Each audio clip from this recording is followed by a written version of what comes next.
Hi, I have a question for you. Would you voluntarily choose to be in a relationship with a person or a group of people who deliberately hid things from you, lied to you, and gave you little or no choice about issues that could adversely affect your health or even shorten your life? I hope you said no. If these were characteristics of a relationship that you have with a significant other or your group of friends, I would hope that you would do something about it. I hope you don't have these kinds of relationships in your personal life, but I'm not talking about your personal life. If you eat conventionally farmed meat and poultry, I am talking about the relationship that you have with the companies who supply your food. These companies deliberately hide things from you. They lie to you, and they give you little or no choice about issues that could adversely affect your health and even shorten your life. The sad state of affairs that is our current food system in the United States is the biggest reason why Americans should take most, if not all, meat out of their diets. When I say food system, I am talking about all of the processes and infrastructure that are involved in feeding our population. There are 8 steps involved in your food supply, as you probably know. Growing, harvesting or slaughtering, processing, packaging, transportation, marketing, consumption, and disposal. The conventional food system in the U.S. is based on a production model that involves maximum efficiency, which then leads to lower cost and greater overall production. Sounds good, right? Americans value efficiency and getting more for our money. But these are animals we're talking about. Living, breathing animals, not unlike you and I. They're being produced, fattened, and slaughtered according to a production model that is better suited to the creation of Beanie Babies in the 90s. One of the biggest problems with conventionally farmed meat is that a handful of corporations control 90% or more of the meat that you see in a supermarket. This world of production is a world that is deliberately hidden from you. My father is one of those people who doesn't want to know where his meat came from. He says to me, "Kate, I've been eating this meat since I was a kid." But what my father, 60-something, doesn't realize is that the food that is available to him, the meat that is in his supermarket, has changed more in the last 50 years than it has in the last 10,000 years. The labels that are used to market meat products say things like farm fresh, and there's a picture of a red barn and green rolling hills and a sun shining over all of it.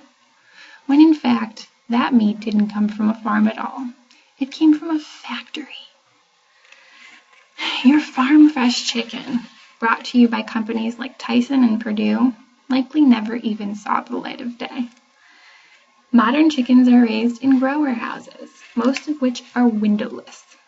According to PETA's website, as well as several other sources, these chickens reach market weight in half the amount of time that they did in the 1950s while consuming a third of the amount of grain. There's something wrong with that picture. By 6 weeks of age, these chickens cannot support their abnormal body weight, and as a result, they spend the majority of their time lying down in their own feces. The beef industry is even worse. The hamburger you order up at a drive-thru probably contains the meat of not just one cow, but thousands.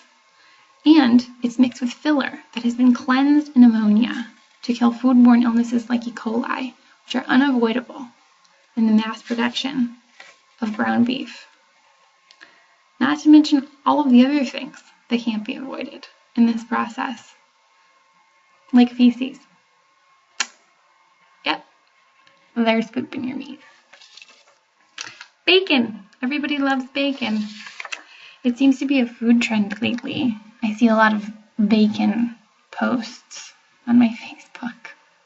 Maybe that's just me.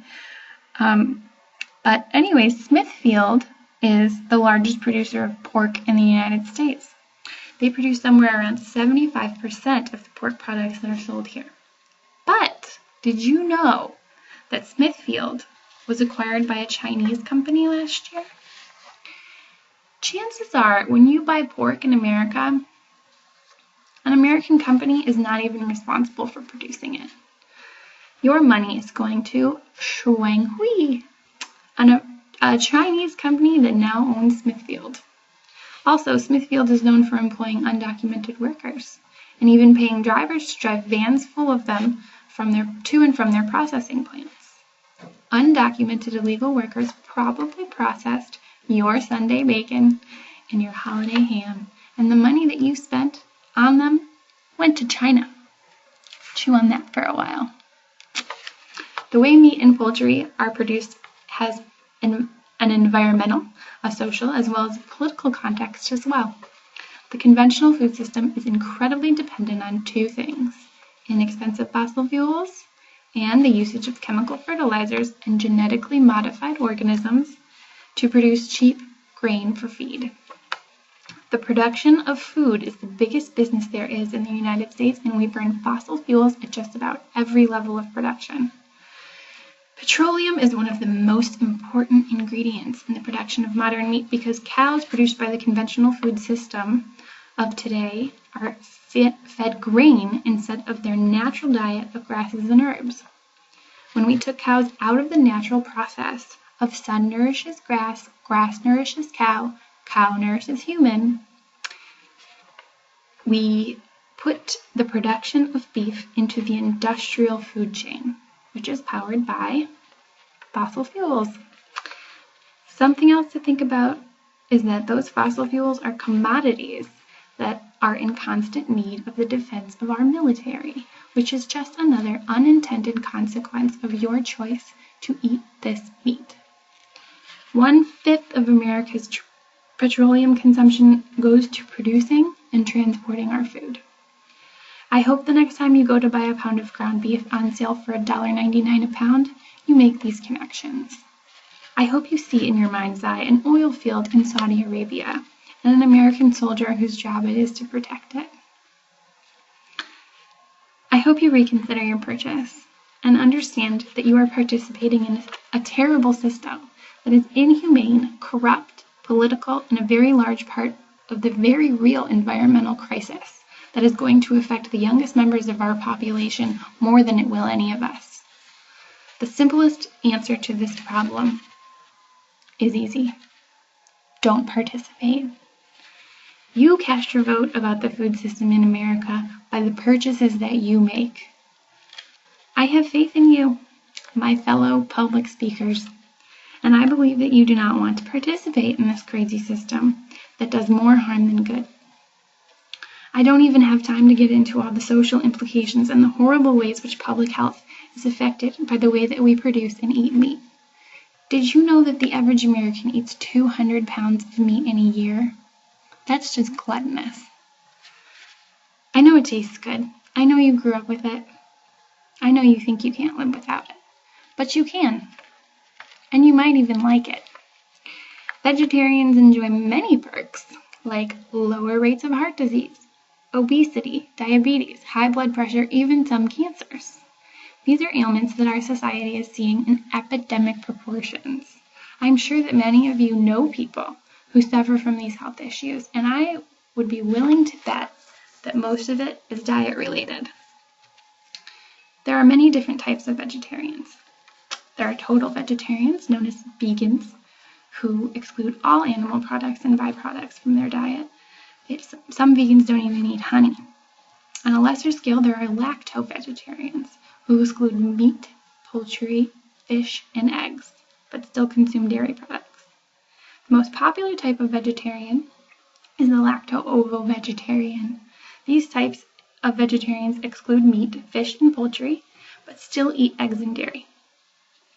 I personally eat a vegan diet, but I haven't always, and the biggest thing that I think is important about changing the way that you eat is that you have to do it for your own reasons and purposes. Factory farming is just one aspect of my multifaceted reasoning for why I choose to eat the way that I do.